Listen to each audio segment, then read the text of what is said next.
nous sommes parvenus à prendre cette initiative de créer une entreprise de fabrication de boissons locales, c'est parce que nous voudrions protéger nos forêts.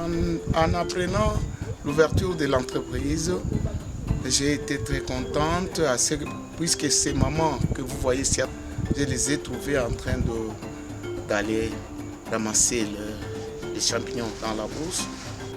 La création de petites et moyennes entreprises au sein de communautés qui sont accompagnées par le projet Miambo est une idée qui est venue du deuxième objectif du projet même, qui est l'amélioration des moyens de subsistance de communautés locales au travers de l'exploitation de leurs forêts. Nous avons créé cette entreprise pour le développement de nos localités, mais aussi de nos communautés. C'est pour cela que nous nous y engageons. Ici chez nous, nous avons commencé par accueillir une équipe technique des projets Miombo qui à son tour est venue nous apprendre comment nous devrions garder nos forêts d'une manière durable, comme par exemple comment reboiser et régénérer nos forêts.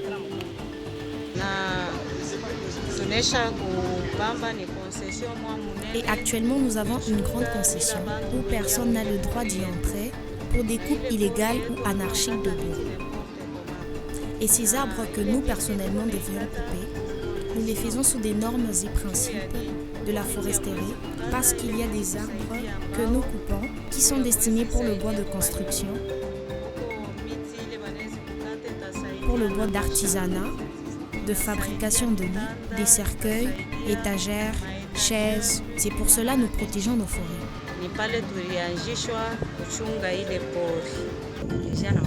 Nous avons déjà de concessions forestières qui nous sont déjà attribuées pour nos différentes activités.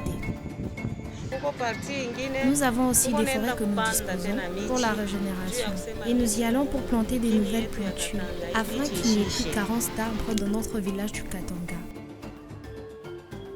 Au fait, le projet a mis des moyens financiers pour accompagner toutes les communautés, disons la majeure partie, en premier c'était 5, qui avaient manifesté le désir de s'organiser en entreprise. Après ces différentes formations sur la gestion de nos forêts, nous avons choisi aussi ici chez nous créer une entreprise forestière. Mais nous nous sommes dit avec quoi devrions-nous commencer? La braise? Non. Elle est moins rentable et a plusieurs risques sur la forêt. Et tout de suite, nous avons choisi de faire des pépinières des arbres fruitiers. Dans nos forêts, nous produisons des champignons que nous récoltons dans des zones de la forêt que nous gérons, avec des quantités pas trop importantes au départ, mais actuellement équilibrées. Mais aussi la reproduction des chenilles. Ce mois en cours, nous récolterons. Actuellement, on ne coupe plus de branches pour en avoir, car nous avons appris aux communautés locales comment récolter les chenilles, et ça c'est trop bénéfique pour nous. Nous avons eu un don de semences pour nos pépinières. Ensemble avec une partie de notre apport, nous avons sémé dans nos pépinières. Nous avons sémé des citronniers, des orangers, des avocatiers, des manguiers. C'est ce que nous avons planté. Nous sommes bien organisés puisque en allant en brousse pour ramasser le champignon, elles auront une quantité à part pour servir leur foyer. Et l'autre quantité sera offerte pour notre entreprise. La fabrication de miel, elle va nous aider à beaucoup de choses. D'abord dans la santé, l'alimentation et les finances. Nous nous rendons compte dans notre initiative pour la production de miel, nous serons tirés d'une sorte de pauvreté. Nous trouvons qu'au fur et à mesure, nous continuons à œuvrer dans cette initiative de reproduction des arbres fruitiers. Cela va demeurer bénéfique pour nous, pour nos communautés et nos familles qui vont se retrouver. Cette initiative est très bénéfique pour nous. Nous allons construire, c'est une véritable voie de développement et nous allons laisser éléguer à nos progénitures un héritage durable. Bien sûr, et il y aura un développement et c'est en cours déjà. Car si nous sémons et plantons ces plantules, puis le vendant, il y a une rentabilité importante et vraiment, nos communautés s'y retrouveront et seront développées.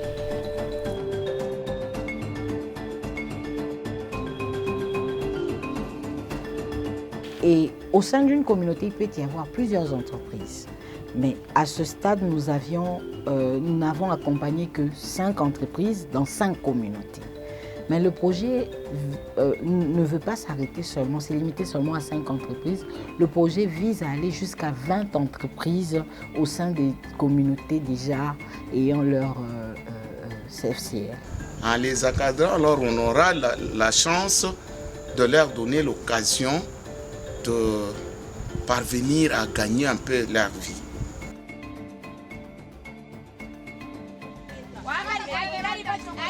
L'objectif majeur est que les communautés réparties en groupes d'utilisateurs puissent améliorer leurs conditions de vie au travers tous les produits qui sortent de leur forêt pour pouvoir vendre ou encore pour pouvoir mettre sur les marchés, leur permettre à ce qu'ils puissent gagner.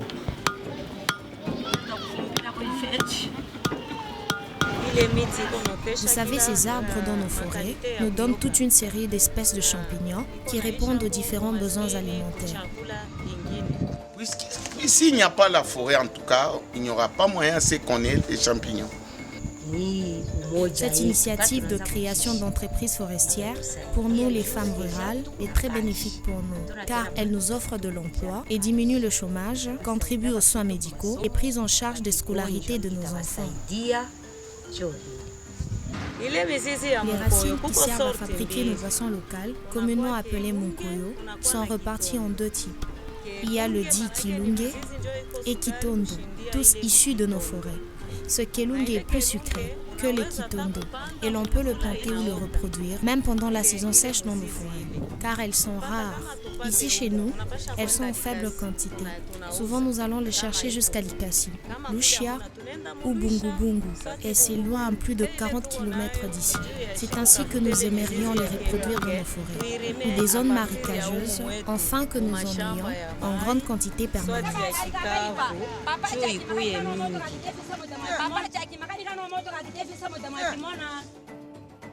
Au départ, les communautés, en présentant le produit, ils présentent le produit brut de la forêt directement au marché. Et parfois, il y a beaucoup qui se perdent.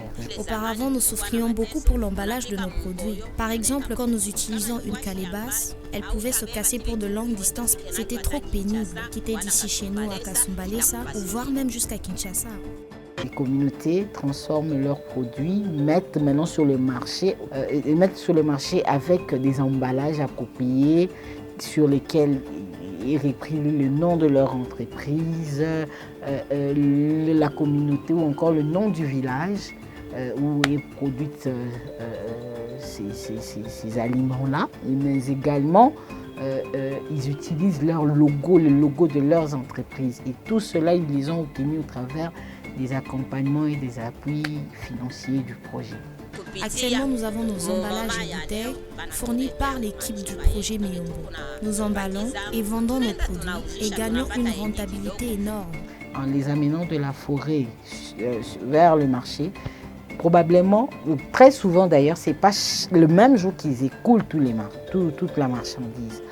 Et le projet leur a amené, au travers des formations, des accompagnements, l'aspect de transformation de ces produits forestiers dans les milieux-là.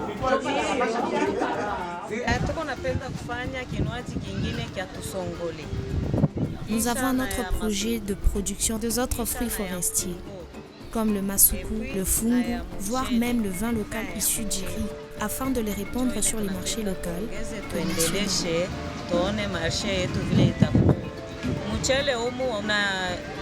Nous avons des connaissances sur la culture de riz. Et nous avons aussi l'initiative de reproduire le riz dans nos champs pour l'utiliser dans nos projets de production de vin local. Car il peut y avoir des ruptures et nous demandons à la FAO de nous en procurer afin de les semer dans nos champs et en avoir un stock en cas de besoin. Besoin ya kusema siku fulani tupike nani vin tunaipika deja tuko na mchele yetu mstock. Non, je ne crois pas si cela peut poser problème, tant dans nos foyers qu'avec nos époux, car ils savent bien que nous travaillons et que c'est pour l'intérêt de toute la famille. Même nos enfants le savent. Et c'est trop bénéfique pour la prise en charge des études de nos enfants, des soins médicaux, les besoins alimentaires et de quoi se vêtir. C'est ainsi que nous nous sommes mis d'accord à partir des projets de gestion durable de forêt. Nous, les femmes, engagées dans les projets Miyombo, de créer l'entreprise forestière Bumi Bwakatanga, qui signifie la vie de nous habitants de la localité de Katanga. Et je demande d'aide à nos autorités de nous venir en aide, surtout cette population, ils n'ont pas la possibilité. Ils ne parviennent même pas à avoir de bassin, même un petit fond là qu'il faut démarrer avec, alors qu'ils nous parviennent en aide pour qu'on ait un peu accompagné cette population de femmes. Il faut bien encadrer la campagne, les femmes de la campagne, puisqu'elles sont les piliers dans la production alimentaire. C'est la campagne qui doit encadrer la vie. On nous tue, on nous viole, on fait tout, puisque les gens doivent chercher le moyen. Tout coûte cher en vie. On doit songer à encadrer la femme rurale, qu'elle produise beaucoup. Et de l'autre côté, ça va coûter moins cher et il y aura beaucoup moins de tracasseries. La femme du milieu rural dans le projet, c'est vraiment un appui. Parce que sans les femmes au sein de ce projet, nous serions vraiment dans beaucoup de difficultés. Nous voyons, il y a au sein du comité local de gestion, beaucoup de femmes. La femme participe à plus de 30% dans toutes les activités du projet. Et c'est beaucoup plus de femmes qui prennent le lead dans certaines activités au sein de CFCL, au sein du comité local de gestion. Et ça, c'est un impact. Nous voyons comment les femmes se lèvent pour produire de plantules. Il y a des femmes brigadières, il y a des femmes qui sont chefs d'entreprise au sein des différentes entreprises qui sont mises en place. Il y a des femmes présidentes des comités locaux de gestion. Donc nous sentons vraiment une participation active de femmes au sein des différentes activités liées à la foresterie communautaire. Le projet Miyombo est là pour nous accompagner à toutes ces activités, nous faire voir les objectifs que nous devrions avoir, nous donne autant d'idées pour encourager ces travaux. Le projet Miyombo nous a beaucoup soutenus dans le cadre de la gestion durable de forêt et nous a initiés à ne plus couper les arbres, car pour avoir les produits forestiers, il faut la forêt. Sans la forêt, on n'aura rien. Les champignons, les chenilles.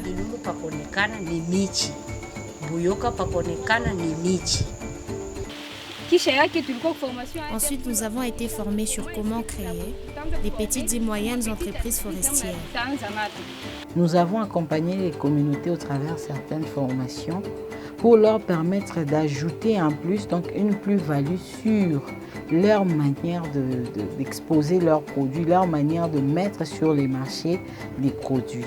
Ils s'organisent en groupe d'utilisateurs et là, ils élaborent un plan de développement d'entreprise.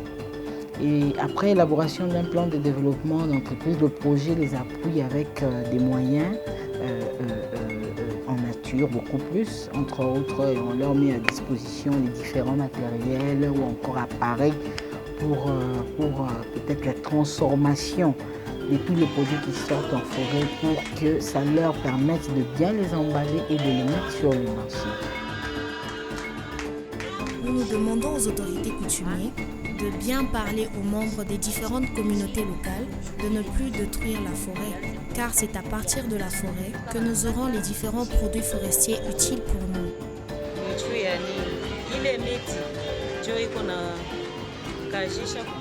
Parce que c'est cette forêt qui nous donne tout. La pluie pour nos champs, protège notre environnement, nous alimente et nous donne des produits forestiers.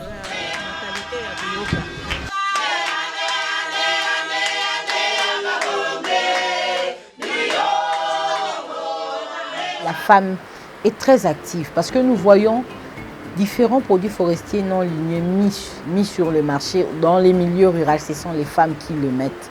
Nous voyons les chenilles, les champignons, les mukoyo, comme on l'a dit, les fruits sauvages. C'est beaucoup plus les femmes. Et aujourd'hui, les femmes sont accompagnées dans la manière de présenter ce produit sur les marchés. Déjà, nous voyons que c'est un pilier. La femme, c'est un pilier pour que cette activité, ou encore différentes activités au sein de Forêt, puissent aller encore loin.